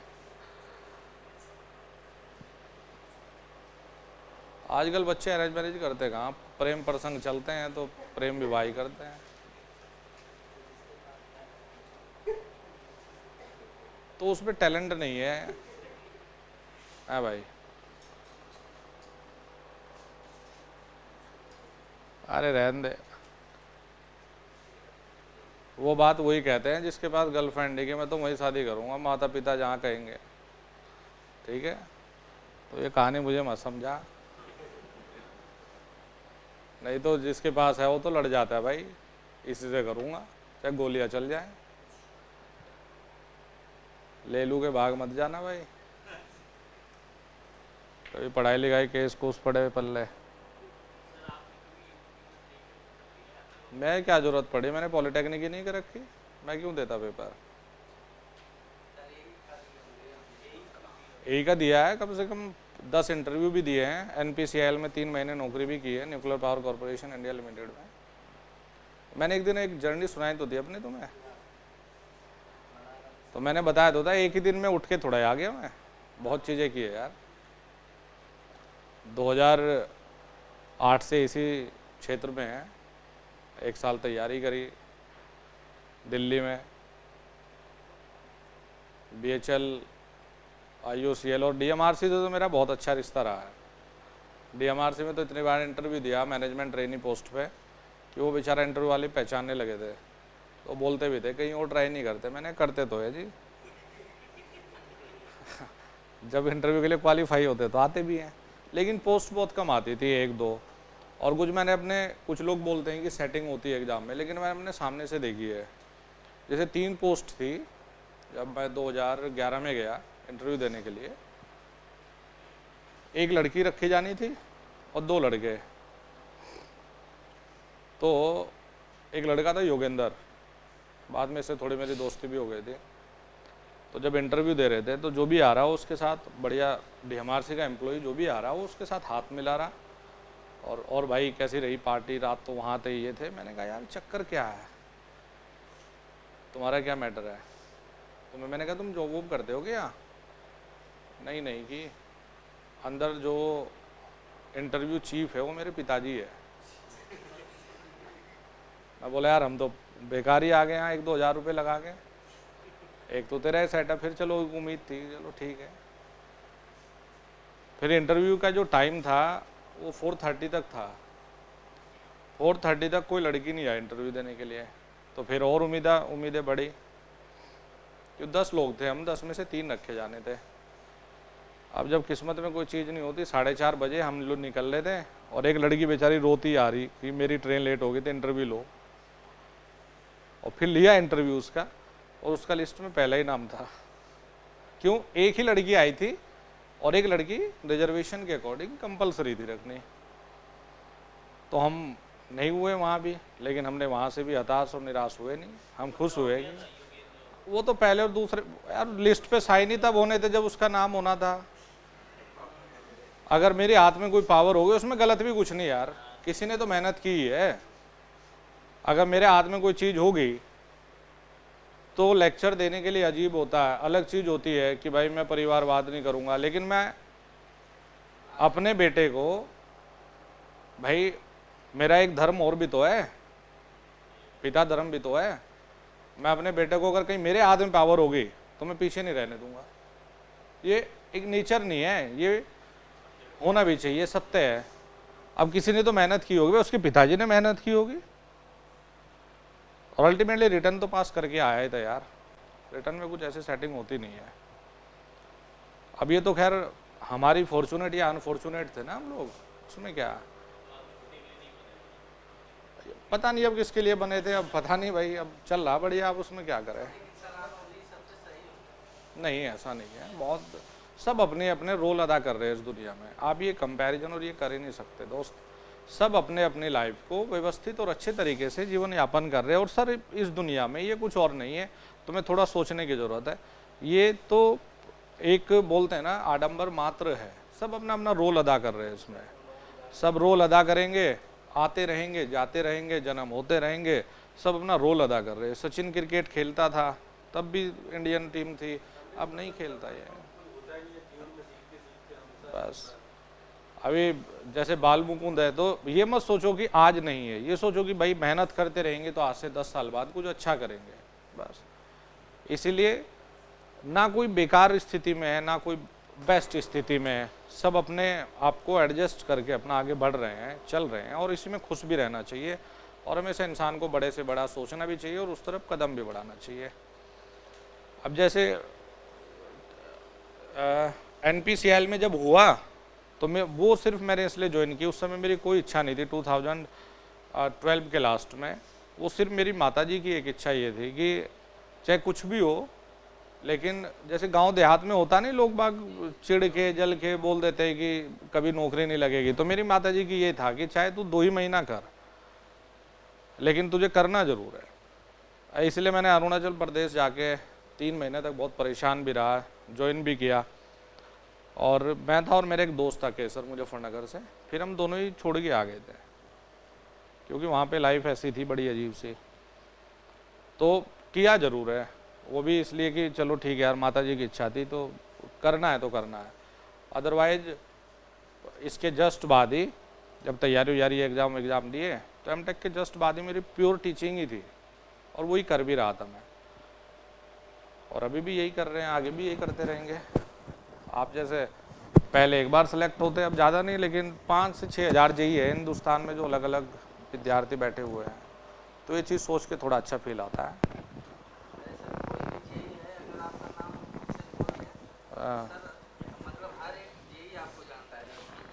नहीं, अब आप लोग भी करो कुछ। सर ये तो ट्रेन में फायदा भी उठा लिया सर, ये लिखा क्या? जा रहा था, हाँ टीटी ने पकड़ रखा, अच्छा टिटी को बोला कि मैं आ रहा हूँ कोचिंग करके देहरादून से। हाँ वो टिटी डायरेक्ट कर रमेश सर क्या चलो, तो ये गलत बात है। मुझे बोल दिया कि हाँ, बच्चा मुझे पढ़ता है मतलब इसका कोई हाँ। तो बोला चलो ठीक है तुम जा। चलो, तो कुछ तो फायदा हो रहा है, कुछ तो फायदा है। हाँ भाई बच्चे, कुछ तो चल हुआ तो, लेकिन तो कुछ कम से कम उस पैसे की इनके लिए कुछ समोसा ही मंगा लेता है। कहाँ ट्रेन में सर कौन समोसा देगा? अरे इनके लिए देखो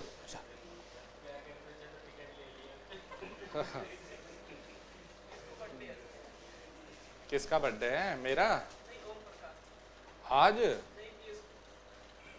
अच्छा, देखो चार्जिंग ऑफ इंडक्टेंस, देखो हंसते हंसते आज हमारा चैप्टर खत्म हो गया ये। और क्या है, बस 5 मिनट थोड़ा सा इंतजार करो। चार्जिंग ऑफ इंडक्टेंस में और क्या, फिर नया चैप्टर करेंगे ना, मेजरमेंट कराता हूँ फिर आपको। बेटा ये सप्लाई वोल्टेज है, ये सप्लाई करंट है, ये इसमें समय के साथ बदलने वाला करंट है, और ये समय के साथ वोल्टेज है। इसका भी थोड़ा कम चांस है आने का, लेकिन फिर भी करके जाओ। इसमें वही है जो कैपेसिटर में T बराबर टो पे इतना, T बराबर 2 टो पे, ये सेम यहाँ पर है, कोई चेंज नहीं है भाई। बस में समीकरण ये है, याद करो यार कैपेसिटर के लिए, I बराबर I 1 माइनस ई की माइनस T अपॉन टॉ। वहां RC था, हाँ, और टो यहाँ पर L बाई आर सेकेंड, जो समय स्थिरांक है ना बेटा यहाँ, भाई यहाँ क्या है L बाई आर, वहाँ क्या था RC, यही तो था। समीकरण में देखो वोल्टेज वाली समीकरण पहले वही थी, V बराबर V1 माइनस टी। और याद ये रखना है कि जब हम वोल्टेज की लिखेंगे तो वोल्टेज की वो लिखनी है जो वहाँ करंट के लिए थी। हाँ, तो V बराबर V ई की माइनस टी अपॉन टॉ, ठीक है। अब देखो इसी से ज़्यादा कुछ कष्ट नहीं करना, आपने ये बनाना है, ये मान लिया वोल्टेज और करंट के लिए। बेटा करंट की समीकरण दोस्तों ये बनने वाली है, भाई पहले वहां वोल्टेज की थी, यहां पर करंट के लिए है।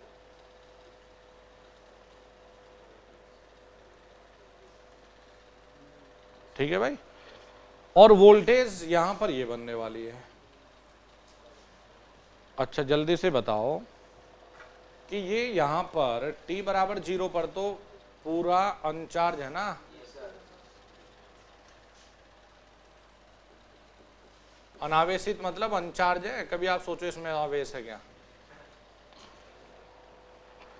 अब ये बताओ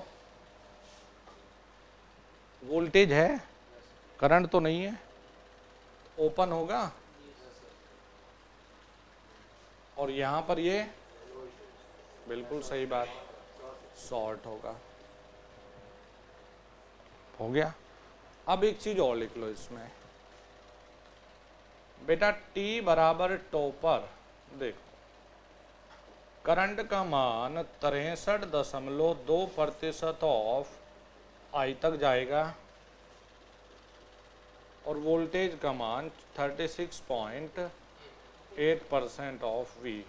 अरे याद है बच्चों, ये बढ़ेगा ये गिरेगा, यानी करंट का बढ़ना वोल्टेज का गिरना क्या दर्शाता है? चार्ज होने को दर्शाएगा। ये तो याद होनी चाहिए यार, जला फटाफट बोलो यार इस पे क्या है ये। चलो अप्रोक्स ही याद रखो, कोई दिक्कत नहीं है, चलेगा बिल्कुल।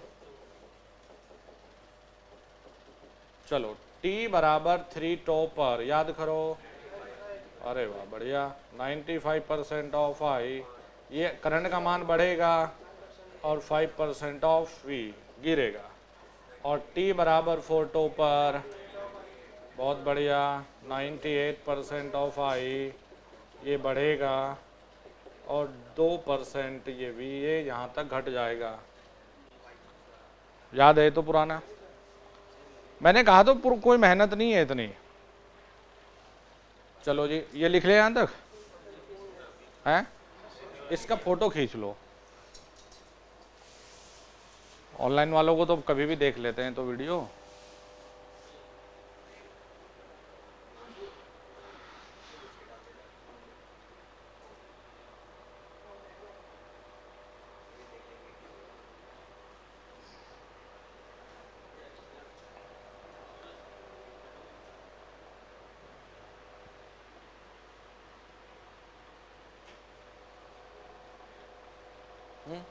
हो गया?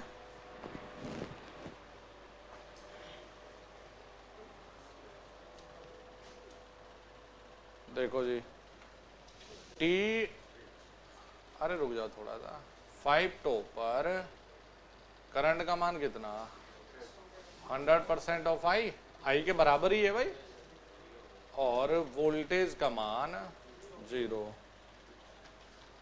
तो भाई टी बराबर 5 टो पर फुल्ली चार्ज है। अच्छा, यही तो चीजें हमारी पुरानी भी थी, यही चीजें हमारी अब भी है। अंतर क्या है, जो वहां वोल्टेज था वो करंट है, यहाँ उल्टा ही तो किया हम लोगों ने। एक पॉइंट और लिख लेंगे कि इंडक्टर उसी दिशा में चार्ज होता है जिस, या उसी दिशा में डिस्चार्ज होता है, सॉरी, उसी दिशा में डिस्चार्ज होता है जिस दिशा में चार्ज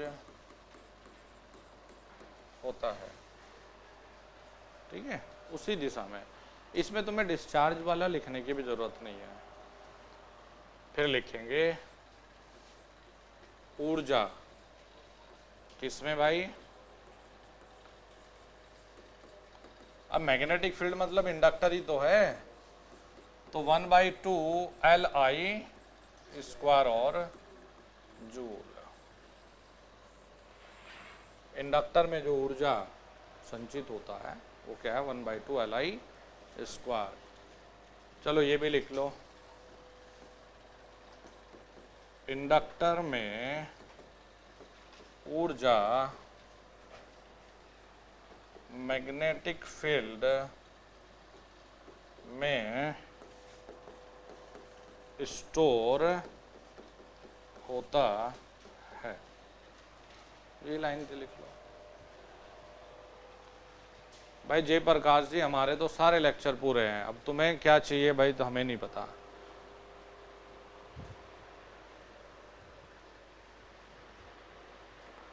ये उस लेक्चर को लेके बेचारे परेशान हैं। जिस दिन, एक दिन ऑनलाइन नहीं चला था तो मैं आपसे नॉर्मल बात करके मैंने कुछ 2-3 सवाल करवाए थे उस दिन, न्यूमेरिकल कराए थे ना मैंने।